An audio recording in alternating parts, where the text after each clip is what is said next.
اس video میں آپ کے سامنے سحری سے متعلق 6 ایسی غلط فہمیاں پیش کروں گا جو عام طور پر لوگوں کو ہیں اور لوگ ان غلط فہمیوں میں مبتلا ہیں، جس کی وجہ سے بیشتر لوگوں کا روزہ ہوتا ہی نہیں ہے۔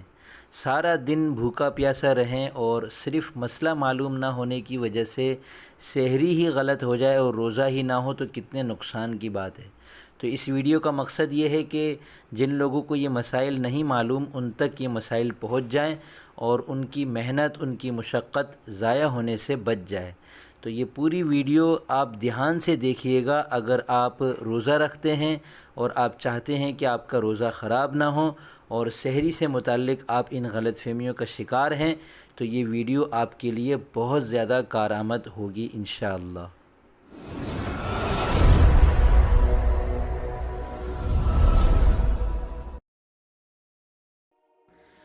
ایک دعا ہمارے ہاں رائج ہو گئی ہے، وَبِصَوْمِ غَدٍ نَوَيْتُ مِنْ شَهْرِ رمضان، اور احباب اسے سحری کی دعا سمجھتے ہیں اور باقاعدہ کیلنڈروں میں بھی چھاپی جاتی ہے، شائع کی جاتی ہے، ریڈیو وغیرہ میں بھی بعض اوقات پڑھی جاتی ہے طرز لگا کر، اور اس کا ترجمہ بھی باقاعدہ کیا جاتا ہے۔ تو یہاں یہ بات یاد رکھیں کہ یہ دعا کسی حدیث سے ثابت نہیں ہے، اسے مسنون سمجھ کر پڑھنا ٹھیک نہیں ہے، اور تحقیق یہ ہے اب تک کی کہ یہ کوئی دعا نہیں ہے، یہ صرف ایک نیت ہے کہ آدمی یہ نیت کر لے کہ میں روزے کی نیت کر رہا ہوں، میں یہ نیت کر رہا ہوں کہ میں اب روزہ رکھوں گا۔ تو یہ محض ایک نیت ہوتی ہے، اور نیت کا کسی زبان میں ہونا ضروری نہیں ہے۔ آپ عربی میں نیت کریں، آپ اردو میں نیت کریں، آپ اپنی کسی اور مادری زبان میں نیت کریں، آپ کر سکتے ہیں۔ اسی طرح نیت دل میں بھی کی جا سکتی ہے، زبان سے بھی کی جا سکتی ہے۔ تو یہ مغالطہ ہے بہت بڑا، اور اس ویڈیو کے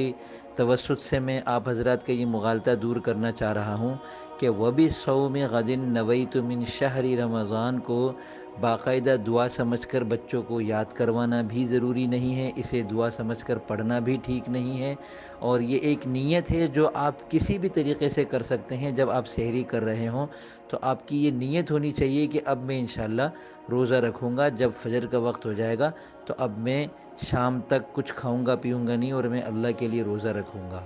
ٹھیک ہے نا۔ اور رمضان میں تو روزہ ہوتا ہی ہے، جب سحری کر رہے ہیں تو یہ کرنا ہی گویا ہماری نیت ہے نا، تو الگ سے کوئی باقاعدہ اس کے لیے الفاظ کا استعمال کرنا یہ بھی ضروری نہیں ہے۔ ایک اور مغالطہ یہ ہوتا ہے کہ جو یہ بعض لوگ یہ سمجھتے ہیں کہ اگر کسی نے یہ دعا پڑھ لی وَبِصَوْمِ غَدٍ نَوَيْتُ مِنْ شَهْرِ رمضان، یا کسی نے یہ نیت کر لی کہ میں روزہ رکھتا ہوں، میں نے تو نیت کر لی، اور اس کو یوں کہتے ہیں کہ بھائی میں نے سحری بند کر لی، تو اب وہ یہ سمجھتے ہیں کہ اب اس کا کچھ بھی کھانا پینا درست نہیں ہے۔ تو یہ بات بھی غلط ہے، ایسا نہیں ہے۔ جب تک صبح صادق کا وقت ہے جو آپ کے کیلنڈر میں لکھا ہوا ہے، تب تک آپ کھا پی سکتے ہیں، چاہے آپ اس میں نیت کر لیں چاہے نہ کریں، آپ کو صبح صادق تک کھانے پینے کی اجازت ہے، اس کے بعد ہی کھانا پینا بند ہوتا ہے، ٹھیک ہے۔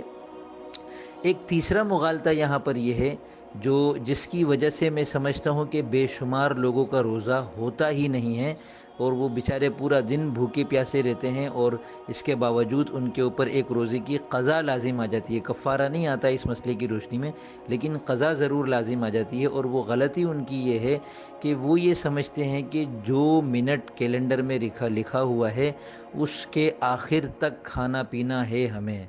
ہر صورت میں ہم کھا پی سکتے ہیں، تو وہ پورا اس منٹ کے ختم، ابھی نہیں کیلنڈر میں اگر 44 لکھا ہوا ہے نا، 44 منٹ پہ بند ہو رہا ہے روزہ، تو وہ 45 منٹ ہونے تک کھاتے پیتے رہتے ہیں۔ یہ بہت بڑی غلطی، کیونکہ ان کا روزہ اس سے شک میں آ جاتا ہے۔ اس کی کیا وجہ ہے؟ کیونکہ جو کیلنڈر میں وقت لکھا ہوا ہے اس کا منعاً ٹھیک ہونا، بعین ہی ایسا ہی ہونا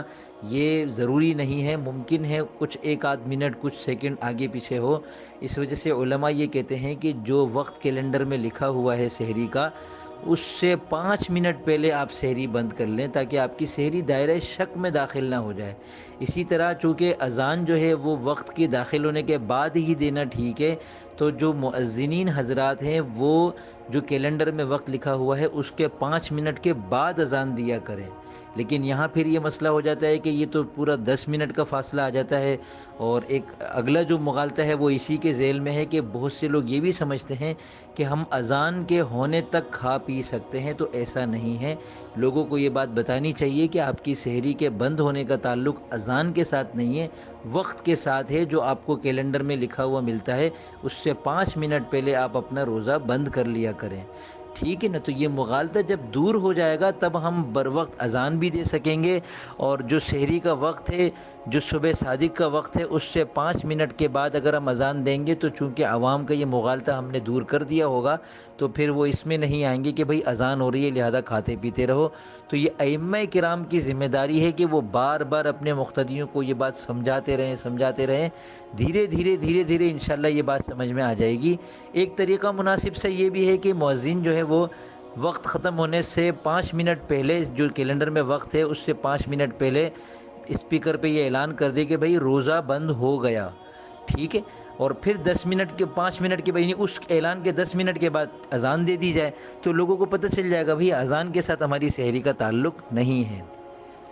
تاہم جن علاقوں میں یہ ہے کہ لوگوں مؤذنین کو پتہ ہے کہ یہاں والے اذان کے ساتھ ہی روزے کا تعلق انہوں نے رکھا ہوا ہے، تو ایسے علاقوں میں پھر مؤذن کی مجبوری ہوتی ہے کہ وہ بالکل بر وقت جو کیلنڈر میں وقت لکھا ہوا ہے اسی پہ اذان دیتا ہے۔ ایک اور بہت بڑا مغالطہ جو الحمدللہ کسی حد تک اب دور ہو گیا وہ یہ ہے کہ بہت سے لوگ یہ سمجھتے ہیں کہ جب تک اذان ہو رہی ہے تب تک ہم کھا سکتے ہیں، ایسا بالکل نہیں ہے، اور پہلے بتا دیے کہ آپ کی سحری کے بند ہونے کا تعلق وقت کے ساتھ ہے، اذان کے ساتھ نہیں ہے۔ ایک اس سے بھی 2 ہاتھ آگے کا مغالطہ بہت کچھ لوگوں کو یہ ہے، وہ بھی الحمدللہ تقریباً اب ختم ہو چکا ہے، پھر بھی بتا دینا مناسب ہے کہ بعض لوگ یہ سمجھتے ہیں کہ بھئی ابھی تو یہ والی مسجد کی اذان ہوئی نا، ابھی تو وہ والی مسجد کی اذان باقی ہے، یا ابھی تو دور والی مسجد کی اذان ہوئی نا، ابھی تو ہماری مسجد کی اذان باقی ہے۔ یہ تو انتہائی درجے کا مغالطہ ہے۔ تو امید کرتا ہوں اس ویڈیو کی وساطت سے آپ کے سامنے یہ بات واضح ہو گئی ہوگی کہ سحری کے اعتبار سے ہم میں کچھ مغالطے پائے جاتے ہیں، انہیں دور کرنا بہت ضروری ہے۔ اگر آپ کو یہ بات اب پتہ چلی ہے تو براہ کرم یہ بات آگے بھی پھیلائیں، لوگوں کو بتائیں ایک ایک کر کے، تاکہ جتنے آپ کے جاننے والے ہیں، تعلق والے ہیں، ان سب تک بھی یہ بات پہنچ جائے۔ روزہ فرض ہے، اور روزے کے مسائل کا معلوم کرنا بھی ہماری ذمہ داری ہے، اور روزے کو صحیح رکھنا بھی ہماری ذمہ داری ہے۔ ہم پورا دن بھوکا پیاسا رہیں اور تھوڑی سی بے احتیاطی کی وجہ سے ہمارا روزہ ہی نہ ہو تو کتنی پریشانی کی بات ہے۔ اور بالخصوص آخری عشرے میں جو احباب اعتکاف میں بیٹھتے ہیں ماشاءاللہ، تو یہاں یہ مسئلہ بھی ہے کہ اعتکاف روزے کے بغیر نہیں ہو سکتا، مسنون اعتکاف جو ہے، اور جب آپ کا روزہ ہی نہیں ہوگا سحری میں بے احتیاطی کی وجہ سے تو آپ کا اعتکاف ٹوٹ جائے گا۔ اعتکاف ٹوٹ جائے گا تو پھر آپ کے جو 10 دن وہاں بیٹھنے کی اتنی زیادہ مشقت ہے اور اتنی ماشاءاللہ قربانی دے کر آئے ہیں، وہ ساری محنت گویا ضائع کرنے والی بات ہے۔ اللہ تعالیٰ شکور ذات ہے، وہ قدردان ہے، ضائع پھر بھی نہیں کرتا، وہ بدلہ ضرور دے گا، اور وہ تو نیتوں کو جانتا ہے، وہ دل کا حال جانتا ہے، سب ٹھیک ہے۔ لیکن بھائی اگر غفلت کی وجہ سے ہمارے مسائل خراب ہیں، ہماری اپنی غفلت کی وجہ سے ہم غلط مسائل پر عمل کر رہے ہیں، غلط عمل کر رہے ہیں، جس کی وجہ سے ہم چیزیں توڑ رہے ہیں، اپنا روزہ توڑ رہے ہیں، اپنا وضو توڑ رہے ہیں، کوئی اور چیز ہماری ٹوٹ رہی ہے، خراب ہو رہی ہے، عبادت خراب ہو رہی ہے، تو اس میں قصور ہمارا ہے۔ ہماری غفلت کی پکڑ ضرور کی جائے گی کہ آپ نے باقی دنیا کی ساری چیزوں میں تو اتنی زیادہ سمجھداری کا ثبوت دیا، تو کیا روزہ ہی ایک ایسی چیز ملی تھی، یا دین کی کوئی عبادت ہی ایسی رہ گئی تھی کہ بس جو سنا اس پر عمل کر لیا، کوئی تحقیق کرنے کی ضرورت نہیں، کوئی سوجھ بوجھ کی، کوئی سمجھنے کی، کوئی غور کرنے کی ضرورت نہیں ہے؟ تو اس میں ہماری پکڑ ہو سکتی ہے، ٹھیک ہے نا؟ احباب بہت زیادہ احتیاط سے کام لیں۔ اللہ تعالیٰ کے لیے روزہ رکھنا ہے، اللہ تعالیٰ کے لیے بھوکا رہنا ہے، پیاسا رہنا ہے، اور اس کے بڑے انوارات ہوتے ہیں الحمدللہ۔ تو اس میں ہم تھوڑی سی احتیاط کے ساتھ یہ معلوم کر لیا کریں کہ جو کام ہم کر رہے ہیں وہ ٹھیک ہے یا نہیں، اور ٹھیک ہے تو کیا۔ اور اس کا بہترین طریقہ یہ ہے کہ بھئی علم اور اہل علم سے اپنے آپ کو جوڑنا شروع کر دیں، قرآن کو سمجھنا شروع کر دیں، حدیث کو سمجھنا شروع کر دیں۔ قرآن اور حدیث کو سمجھنے کے لیے عربی سمجھنا ضروری ہے، عربی سیکھنا شروع کر دیں، اور جو اہل علم ہیں ان کے پاس آنا جانا شروع کر دیں، علماء سے ملاقات رکھیں، ان کے ساتھ دوستی رکھیں، مسجد کے امام صاحب کے پاس روزانہ جائیں، ان کے پاس بیٹھیں۔ آپ امام صاحب کے پاس صرف بیٹھیں گے بھی نا تو کوئی نہ کوئی آ کر کوئی مسئلہ پوچھے گا، تو اس سے آپ ہی کو انشاءاللہ فائدہ ہوگا، اور آپ کو پتہ چل جائے گا کہ اوہو مسئلہ اس طرح پوچھا جاتا ہے اور اس مسئلے کا صحیح جواب یہ ہے۔ تو علم اور اہل علم سے اپنے آپ کو وابستہ رکھیں گے انشاءاللہ تو ہمیں فائدہ ہوتا رہے گا، اور ہمیں انشاءاللہ ہماری چیزیں دھیرے دھیرے درست ہوتی چلی جائیں گی۔ اب میں اجازت چاہوں گا.